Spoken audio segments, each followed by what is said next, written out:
बिस्मिल्लाहिर्रहमानिर्रहीम। टुडे हम question discuss करने जा रहे हैं, वो है ट्रेजेडी। ट्रेजेडी हमारी पोइटिक्स से है और पोइटिक्स रिटन बाय एरिस्टोटल। ये हम जानते हैं, एरिस्टोटल ने इसे लिखा है और एरिस्टोटल की जो पोइटिक्स है वो मुश्तमिल ही ट्रेजेडी और एपिक ट्रेजेडी पर, इसके ट्रैजिक हीरो पर, कैथारसिस पर, प्लॉट पर, इन सारी बातों पर है। ये अंडरलाइन करें, 7 कैरेक्टरिस्टिक्स इसको निकालें। ट्रेजेडी के कितने कैरेक्टरिस्टिक्स हैं? 7 खसूसियात हैं ट्रेजेडी की। आगे आ जाए, मेजर फीचर। ये जो मेजर फीचर होते हैं ना, ये भी खसूसियात ही होती हैं, हदोखाल। ठीक हो गया। कॉन्सेप्ट, नजरियात। अगर इस किस्म के कोई भी आपको सवाल आ जाते हैं तो आपने समझना है कि वो ट्रेजेडी के बारे में ही मुझसे पूछ रहा है। देखिए, ये इसने यहाँ ट्रेजेडी का एक लफ्ज नहीं बोला, लेकिन सवाल ट्रेजेडी का ही बन रहा है। आगे आ जाए, कॉन्स्टिट्यूशनल एलिमेंट्स। कॉन्स्टिट्यूशनल एलिमेंट्स वो एलिमेंट्स होते हैं जो एक दूसरे से, जैसे कहते हैं ना, आइन बनाते हैं, तश्कील किए होते हैं। ट्रेजेडी के वो एलिमेंट बनाए जो ट्रेजेडी को तश्कील करते हैं, तो वो खसूसी एलिमेंट्स हो गए ना, खसूसियात ही होगी ट्रेजेडी के। आगे आगे बताता है कि इट्स कॉम्प्लिकेशंस, उसकी जो सारी की सारी पेचीदगियां हैं, इसके ये प्लाट की सारी बातें आ जाती हैं। डिन्यूनमेंट, प्लाट के अंदर मैंने आपको एक वो डायग्राम ऐसे भेजी है जिसमें यहाँ पे डिन्यूनमेंट आती है, rising action, falling action, climax, और यहाँ पर आता है एक्सोपोजिशन। ये सारी हमें ट्रेजेडी में ही मिलती है। ट्रेजेडी के ही वो अंदर प्लाट का जिक्र करेगा। आगे आ जाए, फिर वो कहता है जनाब वही ट्रेजेडी, यहाँ ट्रेजेडी जहाँ लिखा हुआ है वहां तो कोई मसला नहीं, लेकिन जहाँ ट्रेजेडी के कोई भी एसेंशियल कंपोनेंट्स लिखे हुए हैं, या उसके कैरेक्टरिस्टिक्स लिखे हुए हैं, या उसके फीचर्स लिखे हुए हैं, एलिमेंट्स लिखे हुए हैं, ट्रेजेडी के नीचे के सारे सवाल डालने, ऐसे ही सवाल बनेगा। इस दफा तो 2020 में बड़ा मुश्किल सवाल बना है। थ्योरी ऑफ ट्रेजेडी भी यही है।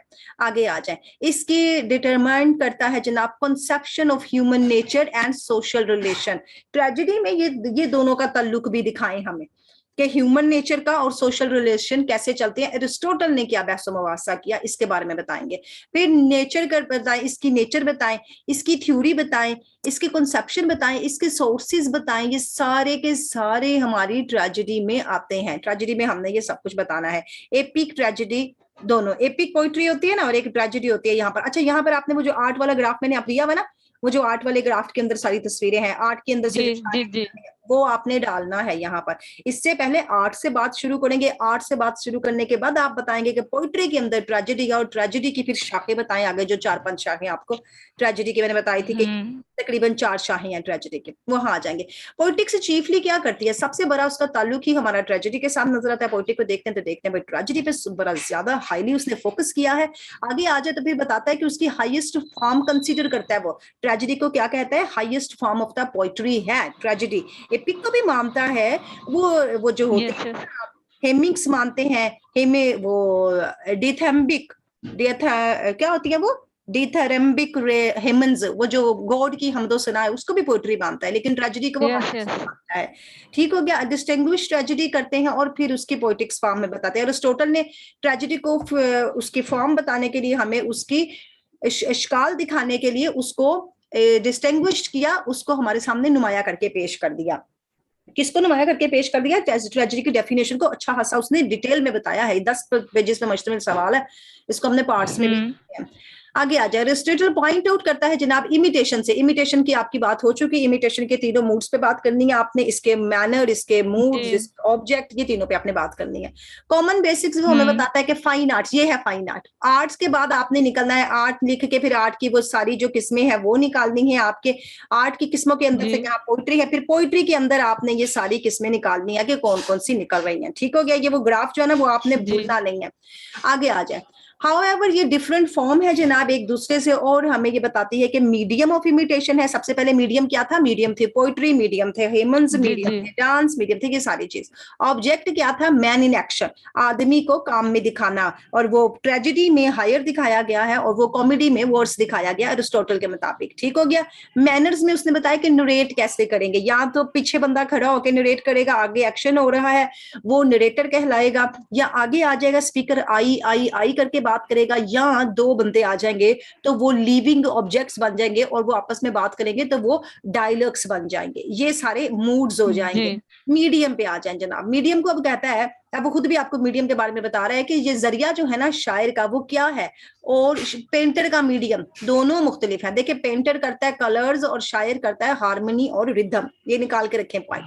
पेंटर्स क्या यूज करता है, वो जी कलर्स और फॉर्म्स यूज करता है, और जबकि हमारे पोइट का मीडियम होता है रिदम एंड हार्मनी। ये अंडरलाइन हो गया, आगे आ जाए। मैनर ऑफ इमिटेशन में हमें बताता है कि ट्रेजेडी मुख्तलिफ है एपिक से, ठीक है। एपिक जो होती है वो नरेट होती है, लंबी होती है, लेकिन जो ट्रेजेडी होती है उसको परफॉर्म किया जाता है, ड्रामा इस सूरत में उसको हमारे सामने रखा जाता है। एपिक में इस्तेमाल किए जाते हैं नरेटिव स्टाइल, लेकिन ट्रेजेडी में रिप्रेजेंट किया जाता है जिंदगी को, यानी ड्रामाई शक्ल हमारे सामने पेश की जाती है, किरदार आते हैं हमारे सामने परफॉर्मेंस लेकर परफॉर्म करते हैं। ट्रेजेडी आल्सो हमें क्या दिखाती है, एम्बेलिशमेंट और प्लेयरेबल accessories of different kinds like songs and spectacles। अच्छा, स्पेक्टिकल्स होते हैं पस मंजर में इस्तेमाल होने वाले, सेट लगा लें, उनके लिबास लगा लें, वो चीजें लगा लें, ये जी हमें आपको एपिक में दिखाई नहीं देते हैं। सॉन्ग्स लगा लें, जैसे chorus is the crucial element of tragedy, tragedy का बड़ा जी खास एलिमेंट है। एम्बेलिशमेंट क्या करते हैं, ये सारे सजाते बनाते हैं, किसको सजाते बनाते हैं, ट्रेजेडी को सजाते बनाते हैं। इवन की एपिक्स में हमें ये चीजें नहीं मिलती हैं, एसेसरीज होते हैं ना, हमारे जेवरात पे एसेसरीज होते हैं, जी खुशियां जी मनाते हैं, ये सारा हो गया। आगे आ जाए, एक पॉइंट आप क्लियर हो गया कि ट्रेजेडी जो है वो नरेट नहीं की जाती, परफॉर्म की जाती है, और जो जी जी एपिक है वो नरेट की जाती है, वो परफॉर्म। नरेट की जाती है। बिल्कुल हो गया। ऑब्जेक्ट ऑफ मैनर्स पे आ जाए। अब हमारा मकसद क्या है, मकसद है या तो ये सीरियस होती है, एक सीरियस एक्शन दिखाती है, जैसे कि ट्रेजेडी हमें दिखाती है सीरियस है, और ये मुख्तलिफ है कॉमेडी से, क्योंकि हम्म कॉमेडी का मकसद क्या है, कॉमेडी इमिटेट करती है सीरियस एक्शन को, क्या नहीं, सीरियस एक्शन को वो इमिटेट नहीं करती है, कॉमेडी तो नहीं एक नहीं, कॉमेडी तो क्या फन होती है ना। फन होती है। आगे आ जाए, वॉयल ये कॉमेडी हमें इमिटेट्स करके दिखाती है आ ग्रेस्टुइक एक्शन, एक ग्रेस्टुइक एक्शन दिखाती है, जिसको ये जैसे कहते हैं ना कि मजाकिया एक्शन, सटायर वाला एक्शन, एक जी जी हैरत में डालने वाला एक्शन, ये ग्रेस्टुइक एक्शन ये वाले होते हैं। इसी तरीके में एरिस्टोटल जो है ना वो एस्टेब्लिश कर देता है unique nature of tragedy, tragedy की बड़ी जबरदस्त हमारे सामने अनोखी सी फितरत हमें बना के दिखा देता है, और डिफ्रेंशिएट करता है, फिर फर्क बताता है। एक तो उसने हमें फर्क बता दिया एपिक और ट्रेजेडी का, ये दोनों भी आपके पॉइंट क्लियर हो गए।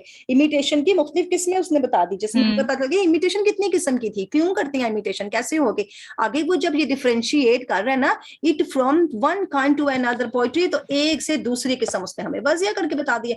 अब ये सारा का सारा जो डिस्टिंग्विश करना था उसका, ये जो सारे का सारा फर्क था, ये मुख्तलिफ इकसाम जो उसने हमें शायरी में बता दी है, एरिस्टोटल आगे बढ़ता है, और फिर मजीद आगे बढ़ के वो क्या करता है, वो ट्रेस करता है। ट्रेस करना होता है किसी बनी हुई चीज पे, ऐसी ऐसी ऐसी चीज के ऊपर आप सीधा चलें, खोज लगाते हैं। जी जी ट्रेस किसका करता है, ओरिजिन का, कि इसका इलाका कौन सा है, इसकी असल बुनियाद कहाँ से आई है, डेवलपमेंट ऑफ पोइट्री को फिर वो देखता है। देखें, जब वो ये बात करेगा ना एरिस्टोटल, तो वो अपने पीछे जाएगा, उसके पीछे सोफोक्लिस, यूरिपिडीज, हम्म और वो एक और मैंने आपको बताया था एस्किलीज, एस्किलीज आ जाते हैं, तीन ट्रेजेडियंस आ जी जाते हैं एरिस्टोटल के पीछे, जब एरिस्टोटल अपने ये बातें करने के लिए पीछे जाएगा, ओरिजिन ढूंढेगा, उनका इलाका ढूंढेगा, फिर उनकी डेवलपमेंट ढूंढेगा कैसे हुई, ये अब उसने हमें समझाना है। पहले उसने हमें दो फर्क बता दिया, पोइट्री एपिक के और ट्रेजेडी के।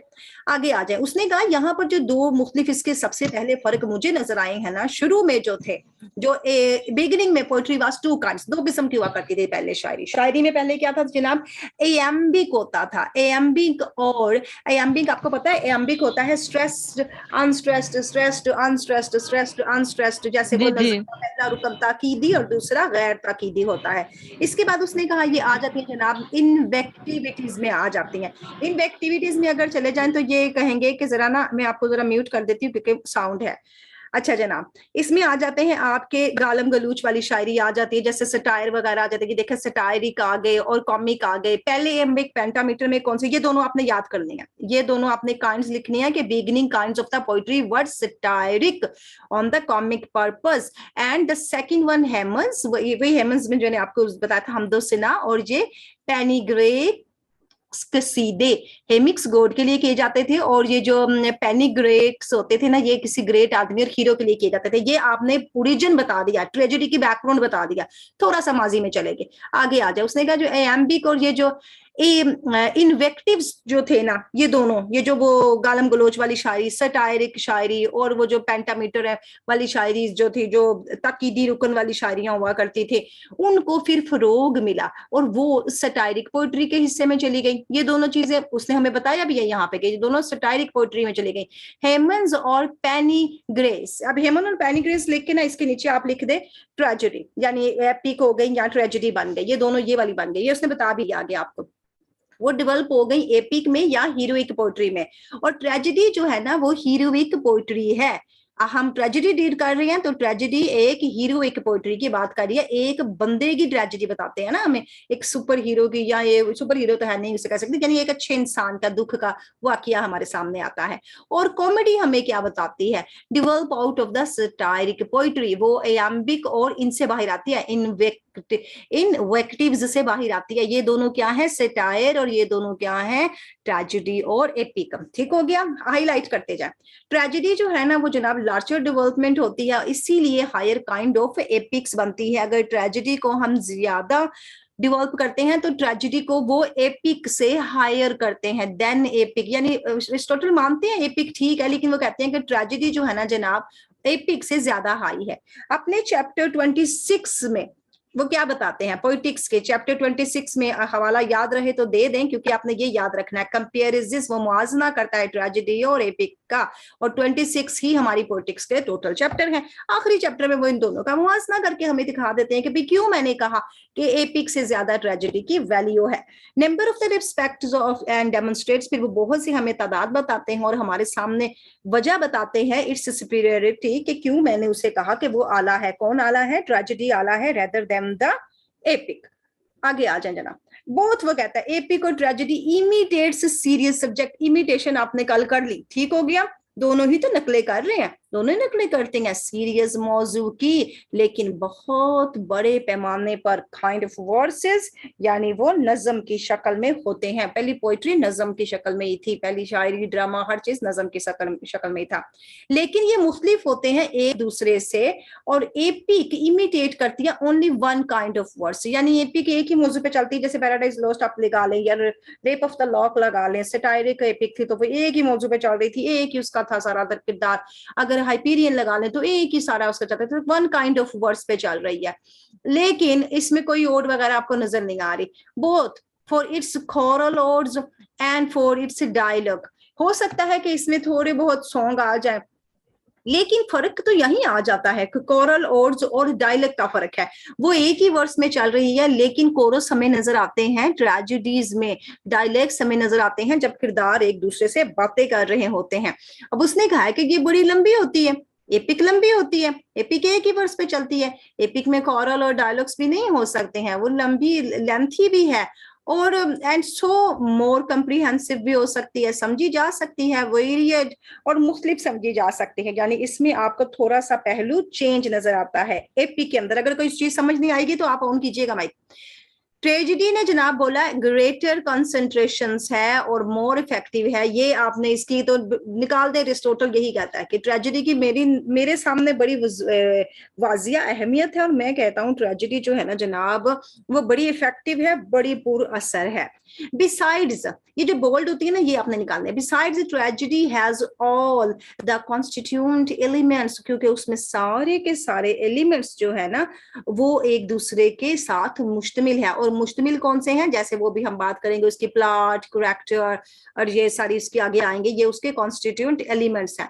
आगे आके कहता है कि एपिक में भी होते हैं, ये तो सारे एपिक में भी होते हैं, प्लॉट भी होती है, करैक्टर भी होती हैं, और इसमें जिसे कहते हैं कोरस, और वो नहीं होता, थॉट डिक्शन भी होता है एपिक के अंदर, लेकिन कोरस नहीं होता, और स्पेक्टिकल्स एपिक में नहीं होते। आगे आ जाए, कहता है while there are many elements in tragedies and epics does not have, लेकिन हो सकता है कि ट्रेजेडी के जो एलिमेंट्स हैं वो एपिक नहीं रखती, लेकिन एपिक के एलिमेंट्स ट्रेजेडी रखती है। बात होगी क्लियर। ट्रेजेडी ने रखना है अपने अंदर डिक्शन, लैंग्वेज, और इसके साथ साथ उसने करैक्टर्स भी रखने हैं, थॉट भी रखनी है, मेलोडी भी रखनी है, और इसके साथ उसने स्पेक्टिकल्स भी रखने हैं। लेकिन एपिक ने यहाँ से स्पेक्टिकल और मेलोडी से निकाल देना है। एपिक में ये दोनों चीजें आपको नहीं मिलेंगी, क्योंकि वो कहाँ से इतने बड़े बड़े सेटल आए, कहाँ से इतनी बड़ी बड़ी वो थिया लेके आए, कहाँ से इतना वो शैतान का वो सांचा लेके आए, इतनी वो स्पेक्टिकल्स होती हैं, वो इस्तेमाल करने वाली चीजें जो स्टेज पे इस्तेमाल की जाती हैं, या तमाशा ही देख लें, दोनों मफहूम में आ जाता है। लेकिन यहाँ पर चीजों को पस मंजर के हिसाब से बात हो रही है। उसने कहा एपिक्स में लेक होती है, यह बातें आगे, म्यूजिक नहीं होता, स्पेक्टिकल नहीं होता, इसीलिए ये विच आर इम्पोर्टेंट वो बड़े जरूर है जनाब। कॉन्स्टिट्यूएंट बनाने के लिए ट्रेजेडी को ट्रेजेडी इन पर मुश्तमिल होती है, स्पेक्टिकल्स पर और म्यूजिक पर, लेकिन एपिक में ये नहीं होते। और अगर देखें विच इनहेंस इट्स इफेक्ट, तो ट्रेजेडी का असर भी बढ़ जाता है, इनहेंस हो जाता है इन चीजों की वजह से। आगे चलते हैं तो ट्रेजेडी बताती है कि रियलिटी जो हमारे सामने आ रही है आल्सो हैज अ रियलिटी, हकीकत होती है, प्रेजेंटेशन जो पेश की जाती है, और उसमें यूनिटी ऑफ एक्शन होता है। यानी ट्रेजेडी को एरिस्टोटल कहते हैं विद वन सनसेट, उसे फिनिश करो, 24 आवर्स के ज्यादा बढ़ाना मत ट्रेजेडी को। लेकिन एपिक तो बड़ी लंबी चल जाती है, बहुत ही लेंथी हो सकती है, मे बी एक साथ में चली जाएगी। ट्रेजेडी जो है इसीलिए वो सुपीरियर है। ये आपकी कोटेशन है याद करने के लिए, all the parts of an epics are included in tragedy but those of tragedy are not found in epic. बहुत आसान बात है, जो मैंने आपको भी ये इस पैराग्राफ में वही बात चली थी कि एपिक की जो चीजें हैं वो ट्रेजेडी में पाई जाती हैं, लेकिन ट्रेजेडी की चीजें एपिक में नहीं पाई जाती हैं। और वो दो ही चीजें हैं, वो कोरस और वो उसके बाद जो जनाब बात करते हैं उसकी कोरस और अभी मैंने आपको बताया था स्पेक्टिकल्स, दो चीजें, ठीक है, क्योंकि यहाँ पर ये है म्यूजिक एंड जिसको मेलोडी भी बोला गया है, और स्पेक्टिकल्स ये जो हमारे पस मंजर की चीजें आ जाती हैं। आगे आ जाए, आगे बता रहे हैं कि जनाब after this preliminary oh my God discussion, इसकी प्रेलिमिनरी जल्दी जल्दी बोलने से ना अल्फाज भी आधे मुंह में रह जाते हैं। डिस्कशन करते हैं जनाब, अब हम इसकी डिस्कशन कर रहे हैं, जो इब्तदाई उसकी डिस्कशन हमने की है डिस्टिंग्विश करने के लिए ट्रेजेडी को एक दूसरे from one other to poetic forms, एक फॉर्म से दूसरी फॉर्म में डिस्कस करने के लिए जो हमने इसके फर्क दिखाए हैं, इन फर्क ने हमें ये भी दिखा दिया है कि वो सुपीरियरिटी है, उसकी आला मयार है, एपिक से ऊपर है ट्रेजेडी। एरिस्टोटल ने इसी को कंसेंट्रेशन किया, इसी को समझा है, उसी का फंक्शन, उसी की फितरत, उसी के काम हमें बताए हैं, और उसने ट्रेजेडी को, ये बड़ी मोस्ट इंपॉर्टेंट है आपकी कोटेशन, ये आपने याद करनी है, इसको रख लें अपने एक साइड पे निकाल के, दो रोजाना एक एक लाइन याद कर लें। उसने कहा ट्रेजेडी इमिटेट्स है, ट्रेजेडी नकल करती है एक एक्शन की जो कि सीरियस है और वो मुकम्मल भी है, और उसकी एक खास लेंथ है, मैग्नीट्यूड को बोले इसकी लेंथ है। इसके आगे आ जाए उसकी, और उसकी लैंग्वेज में ब्यूटिफाइड है, ब्यूटिफाइड वही रिदम और हार्मनी है, और डिफरेंट पार्ट्स में उसके डिफरेंट काइंड्स हैं, उसके डिफरेंट हिस्सों में उसकी डिफरेंट इकसाम है, और वो एम्बेलिशमेंट करती है, यानी वो खूबसूरती पैदा कर देती है। रिदम और हार्मनी क्या कर देती है, इसकी सजावट है, एम्बेलिशमेंट होता है सजावट। आगे आ जाए, through actions and not relation, इसको एक्शन किया जाता है, इसको हमारे सामने पेश नहीं किया जाता, और हम इसको क्या करते हैं, इससे हमारे जो सीन्स होते हैं ना, थ्रो सीन्स, जो सीन हमें दिखाए जाते हैं पिटी और फियर के, वो लेकर आते हैं अबाउट द कैथारसिस को हमारे अंदर उभारते हैं। तो जनाब ये जो इमोशंस थे, इस काइंड के इमोशंस को हमें इनहेंस करना चाहिए, और ट्रेजेडी में ये सारी चीजें होनी चाहिए। डेफिनेशंस को देख लेते हैं, ये जो ऊपर की डेफिनेशन है उस पर ये बात कर रहा है। यही डेफिनेशन उसने क्या है, बड़े वाइड इंप्लीकेशंस होते हैं, छुपे हुए मीनिंग रखना। देखिए मीनिंग रखने हैं, लेकिन उसको खुल के हमारे सामने नहीं बताना। इंप्लीकेशन खुफिया मफहूम में भी आ जाता है, यानी बड़े मीनिंग निकाले जा सकते हैं, इस डेफिनेशन के बड़े मतलब निकाले जा सकते हैं। आगे क्या करती है, लेकिन कुदरती तौर पर यहां से हम कह लें कि जनाब फितरी तौर पर हम इसके दो हिस्से करते हैं, इस डेफिनेशन के दो हिस्सों में बात करने लगे हैं। बात क्या है कि imitation of an action not narration, number 1 point जनाब, ठीक है, इमिटेशन करना है, एक्शन की नकल उतारनी है, लेकिन उससे बयानिया अंदाज में नहीं करना। इस कंसर्न विद ट्रेजेडी, ट्रेजेडी का इसी के साथ ताल्लुक होता है as one of the imitative arts, कि एक ऐसा नकल वाला आर्ट है, ऐसा नकली फन है, और थ्रोज लाइट डालता है इस मीडियम, अपने मीडियम पर, मीडियम, ऑब्जेक्ट एंड मैनर्स, ये तीनों चीजें आपने होमवर्क में भी आज रखनी है। ये तीनों पर ट्रेजेडी डालती है। मीडियम क्या है, जरिया क्या है, आपको बताया था पोइट्री का जरिया वही मेलोडी हो गई, और ऑब्जेक्ट क्या है, एक करेक्टर हो गया जो मैन इन एक्शन है, और मैनर्स क्या है कि कैसे वो आपस में डायलॉग्स डिलीवरी देते हैं, फर्स्ट पर्सन और सेकंड पर्सन, थर्ड पर्सन, या सिर्फ नरेशन। सेकंड पार्ट पे बात कर लेते हैं। ये पहले पार्ट की सारी डेफिनेशन थी जिसमें इमिटेशन चली गई। सेकंड पार्ट में वो क्या कह रहा है, ये कंसर्न करता है फंक्शंस के साथ, इमोशनल इफेक्ट्स के साथ। ये कौन से थे, पिटी एंड फियर, उसकी लेंथ कितनी है, कैथारसिस उभरा है कि नहीं उभरा है, ये सारे जनाब इस पे बातें कर रहे हैं। चलिए अब हम इसको नेक्स्ट पार्ट में डिस्कस करते हैं।